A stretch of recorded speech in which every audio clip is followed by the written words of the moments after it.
বন্ধুরা ভিডিও শুরুতেই আপনাদের সকলকে জানাই, আমার সকল দর্শক বন্ধুকে জানাই হ্যাপি নিউ ইয়ার। নিউ ইয়ারের অনেক অনেক শুভেচ্ছা রইল আপনাদের সকলের জন্য। নতুন বছর আপনাদের জীবনে আনুক সুখ সমৃদ্ধি এবং শান্তি, এবং আপনাদের সকল মনোকামনা পুরো হোক। তো বন্ধুরা, যে রেসিপিটি আমি শেয়ার করবো আপনাদের সঙ্গে আজকে, সেটা হচ্ছে পাটিসাপটা পিঠে। তো কদিন পরেই আসছে পৌষ সংক্রান্তি, আর তার জন্য আমি আজকে আপনাদের সঙ্গে শেয়ার করব পাটিসাপটা পিঠে। তো দারুণ টেস্টি ইয়াম্মি হতে চলেছে, আর দুরকম পুর দিয়ে বানাবো, আর খুব ঝটপট করে বানাবো। তো অবশ্যই রেসিপিটি দেখতে থাকুন এবং আমার সঙ্গে থাকুন। বন্ধুরা, আজকে আপনাদের সঙ্গে শেয়ার করব পাটিসাপটা পিঠে। সারা বছর আমরা পিঠে খাই না খাই, কিন্তু এই পৌষ সংক্রান্তিতে আমরা পিঠে অবশ্যই বানিয়ে খাই, তাই না? আর এই জানুয়ারি মাস পড়ে গেল মানে এখন প্রত্যেকটা বাড়িতেই কিন্তু পিঠের গন্ধ পাওয়া যাবে, তাই না? খুবই সুন্দর টেস্টি রেসিপিটি, আর খুব ঝটপট করে আমি বানাবো।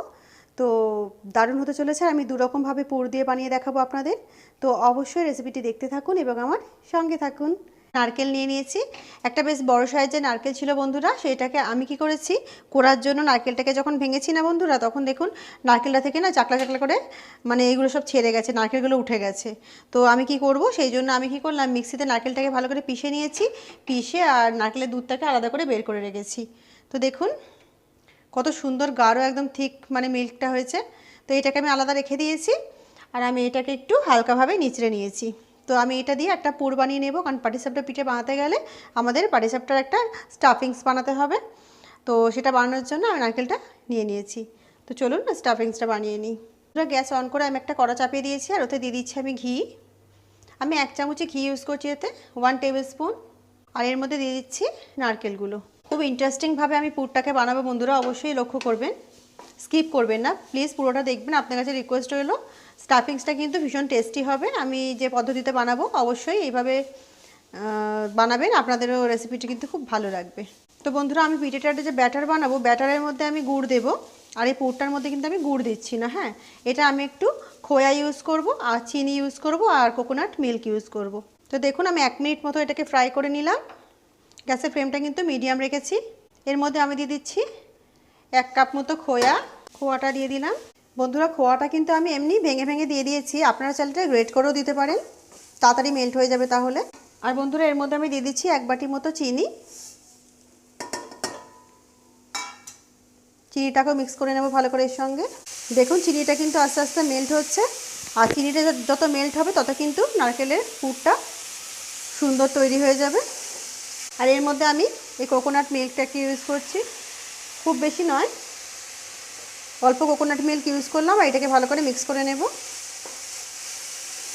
দেখুন এর টেক্সচার কিন্তু চেঞ্জ হতে থাকছে, এটা দেখুন আস্তে আস্তে খোয়াটাও মেল্ট হচ্ছে, আর নারকেলের টেক্সচারটা কিন্তু অনেকটাই আগের থেকে দেখুন আগের তুলনায় চেঞ্জ হয়ে গেছে। তো কিছুক্ষণ এটাকে এইভাবে কুক করবো মিডিয়াম ফ্লেমে।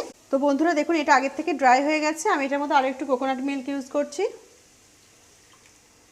টোটালেতে 1 কাপ মতো কোকোনাট মিল্ক আমি ইউজ করলাম। আর বন্ধুরা এর মধ্যে আমি দিয়ে দিচ্ছি একটু এলাইচি পাউডার। আপনারা চাইলে এতে আর্টিফিশিয়াল কোনো কালারও অ্যাড করতে পারেন বন্ধুরা, আমি এতে কোনো আর্টিফিশিয়াল কালার অ্যাড করবো না, একদম ন্যাচারালভাবেই বানাবো। তো এটাকে আমরা আরেকটু ড্রাই করে নেব, মিডিয়াম ফ্লেমে আরও কিছুক্ষণ কুক করবো। এটাকে এই সময় একটু হাই করে দিয়েও কুক করতে পারেন, কিন্তু খেয়াল রাখবেন যাতে এটা ধরে না যায়। বন্ধুরা এর মধ্যে আমি একটু গুঁড়ো মিল্ক পাউডার ইউজ করছি, আমলের যে মিল্ক পাউডারগুলো হয় সেইটা ইউজ করছি। এটাকে একটু ভালো করে মিক্স করে নেব এর সঙ্গে। আচ্ছা, আপনারা চাইলে কিন্তু মিল্কের পরিমাণটা এতে আরও একটু বেশিও দিতে পারেন। আর নারকেলের দুধটা আমি এতে একটু কম ইউজ করলাম এই কারণে যে এটা তাড়াতাড়ি ড্রাই হবে, এই কারণে। আপনারা যদি পুরো দুধটা দিয়েও করতে চান করতে পারেন, তাতে সময়টা কিন্তু একটু বেশি লেগে যাবে, আর কিছুই নয়। তো বন্ধুরা দেখুন স্টাফিংস কিন্তু আমার রেডি হয়ে গেছে। এটাকে আমরা একটু ঠান্ডা করে নেব। দেখুন কড়া থেকে ছাড়তে শুরু করেছে মানে এটা কিন্তু আমাদের একেবারে রেডি হয়ে গেছে। আর খুব কিন্তু ড্রাই অতিরিক্ত করবো না, মানে একটু বেশ ময়েশ্চার থাকবে এটার মধ্যে। দেখুন বেশ মাখা মাখা টাইপের হয়ে গেছে। তো এই টাইপেরই রাখবো আমরা পুরটাকে। তো এটাকে আমরা এখন একটা সাইডে রেখে দেবো, আর বাকি প্রসেসটা শুরু করে নেব। বন্ধুরা, পাটিসাপটা পিঠে বানাতে গেলে আমাদের একটা ব্যাটার বানিয়ে নিতে হবে, আর ব্যাটার বানানোর জন্য আমি এখানে নিয়েছি 1 কাপ চালের গুঁড়ি। আমি যে এই কাপ ইউজ করি কাচের টি কাপ, সেই কাপের 1 কাপ নিয়েছি চালের গুঁড়ি, আর এই কাপের হাফ কাপ নিয়েছি ময়দা, আর এখানে 2 চামচ নিয়েছি সুজি, আর এখানে 1 কাপ মতো নিয়েছি গুড়। তো এইগুলো দিয়ে আমরা ব্যাটারটা বানিয়ে নেব, আর ব্যাটারটা আমি বানাবো মিল্ক দিয়ে। তো চলুন ব্যাটারটা বানিয়ে নিই।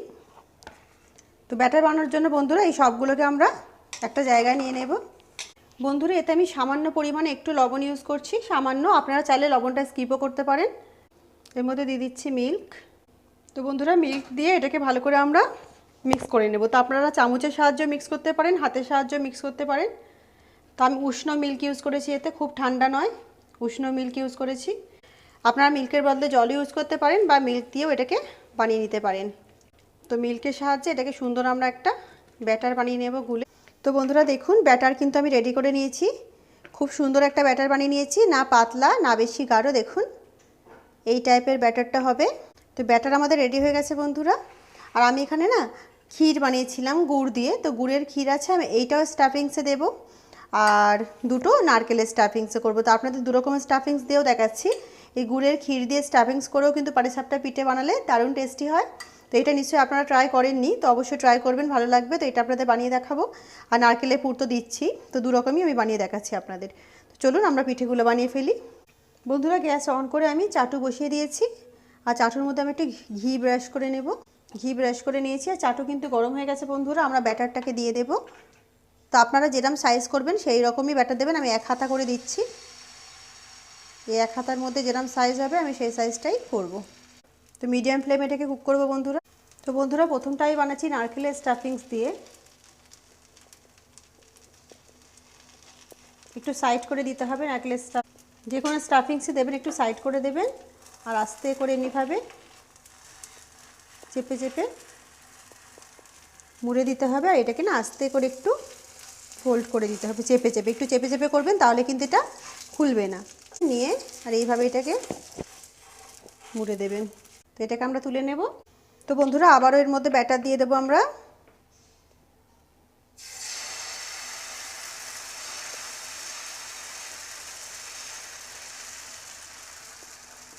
দেখুন বন্ধুরা ব্যাটারটা দেওয়ার পরে যেই ফুটো ফুটো হয়ে আসছে না, তো এইটা হলে ভাববেন একদম পারফেক্ট আপনাদের ব্যাটারটা তৈরি হয়েছে। আর যদি দেখেন যে ফুটো ফুটোগুলো আসছে না, তাহলে ভাববেন যে ব্যাটারটা কিন্তু গাঢ় হয়ে গেছে। তখন ব্যাটারটা আরেকটু মিল্ক ইউজ করবেন, করে আরেকটু পাতলা করে নেবেন। আচ্ছা আমি এবারে আপনাদেরকে দেখাচ্ছি, নারকেলের পুর দিয়ে তো দেখালাম, এবারে দেখাচ্ছি আমি ক্ষীরের পুর দিয়ে। হ্যাঁ, খুব সুন্দর টেস্টি হয়। অবশ্যই ক্ষীরের পুর দিয়ে একবার এই পিঠে বানিয়ে দেখবেন, দারুণ টেস্টি হয়। ক্ষীরের মধ্যে আমি বাদাম টাদাম সবই দিয়েছিলাম, এলাচি ফ্লেভারও আছে। যেরকম মানে ক্ষীর বানায় গুড়ের, আমি সেইভাবেই ক্ষীরটা বানিয়েছি। গ্যাসের ফ্লেমটাকে আমি একটু কম করে দিলাম। আলতো হাতে এটাকে একটু এর সঙ্গে চেপে দেবেন। প্রথমটা যখন উল্টাবেন, যারা প্রথম বানাচ্ছেন তাদের জন্য বলছি, নাহলে তো দিদারা জানেনই বানাতে, সেটা নয়। তো এটাকে এইভাবে একটু চেপে দেবেন, তাহলে কিন্তু এটা খুব তাড়াতাড়ি ছেড়ে যাবার ভয় থাকবে না। তারপর চামচের সাহায্যে এইভাবে এটাকে রোল করে নেবেন। দেখুন রোল করে নিয়ে জাস্ট এইভাবে শেপটা দিয়ে নেবেন। দেখুন কত ইজিলি আমাদের পাটিসাপটা রেডি হয়ে গেল। খুব ইজিলি আর খুব সুন্দরভাবে তৈরি হলো পিঠেটা, আর খুব টেস্টি খেতে। তো আমাদের আরেকটা পাটিসাপটা রেডি হয়ে গেল। তো এইভাবে আমি প্রত্যেকটা পিঠে বানিয়ে নেব। চাটু যদি খুব গরম হয়ে যায় বন্ধুরা, গ্যাসের ফ্লেমটাকে একটু কমিয়ে দেবেন, আর তারপরে আবার যখন ব্যাটারটা দেওয়া হয়ে যাবে তখন একটু মিডিয়াম করে দেবেন। তো আমি সেটাই করলাম, প্রথমে কমিয়ে নিলাম, তারপর এটাকে আবার মিডিয়াম করে দিলাম। তো দেখুন এটার মধ্যে কিরকম জালি জালি জালি জালি ফুটো ফুটো হয়ে আসছে, হচ্ছে একদম পারফেক্ট ব্যাটারটা রেডি হয়ে গেছে। তো আরও একটা বানাচ্ছি আমি ক্ষীরের পুর দিয়ে, কারণ ক্ষীরের পুর দিয়েটা আমার বেশি ভালো লাগে নারকেলের থেকে। তো সেই কারণে ক্ষীরের পুর দিয়ে বানাচ্ছি। আর আমার বাড়ির কিছু মেম্বার্স আছে, তারা নারকেলটা খেতে পছন্দ করেন না, তাদের জন্য এটা আমি বিশেষ করে বানাচ্ছি, যাতে তারাও খেতে পারে। তো আস্তে করে এটাকে আমরা এইভাবে ফোল্ড করে দেব। এই সময় গ্যাসের ফ্লেমটা কম করে দিচ্ছি, বিকজ চাটুটা আমাদের অনেক গরম হয়ে গেছে। এই চামচের সাহায্যে এইভাবে এটাকে ঘুরিয়ে ঘুরিয়ে আর আমরা পিঠে শেপটাকে দিয়ে নেব। তো বন্ধুরা দেখতে পেলেন কত ইজিভাবে আমি পিঠেটা বানালাম। তো খুব একটা টাফ নয়, সকলেই বানাতে পারবেন, একটু ধৈর্য ধরে বানাতে হবে। তো দেখুন আরেকটা পিঠে আমার রেডি হয়ে, আমার সবকটা পিঠে রেডি হয়ে গেছে। তো বন্ধুরা দেখতেই পাচ্ছেন পাটিসাপটা পিঠে কিন্তু আমার রেডি হয়ে গেছে, খুবই টেস্টি। তো দেখুন আমি কিন্তু সাইজগুলো বেশ বড় বড় বানিয়েছি, আর 1.5 কাপ রেগুলার যে চা খাই আমরা, সেই কাপে কিন্তু 1.5 কাপে আপনারা আরামসে 7খানা পিঠে বানিয়ে ফেলতে পারেন। আমি বেশ ভালোই সাইজের বানিয়েছি, আপনারা যদি এর থেকেও ছোটো সাইজ বানান তাহলে কিন্তু অনেকগুলোই হয়ে যাবে। তো আপনাদের উপর ছেড়ে দিলাম আপনারা কোন সাইজের বানাবেন। কিন্তু পিঠেটা দেখুন দারুণ হয়েছে। তো বন্ধুরা রেসিপিটি আপনাদের কেমন লাগলো অবশ্যই কমেন্ট করে আমাকে জানাবেন। আর রেসিপিটি যদি আপনাদের ভালো লেগে থাকে অবশ্যই আমার চ্যানেলকে লাইক শেয়ার এবং সাবস্ক্রাইব করে আমার সঙ্গে থাকবেন। তো দেখা হচ্ছে একটা অন্য নতুন রেসিপির সঙ্গে। ততক্ষণ সবাই ভালো থাকুন, সুস্থ থাকুন। আল্লাহ হাফিজ।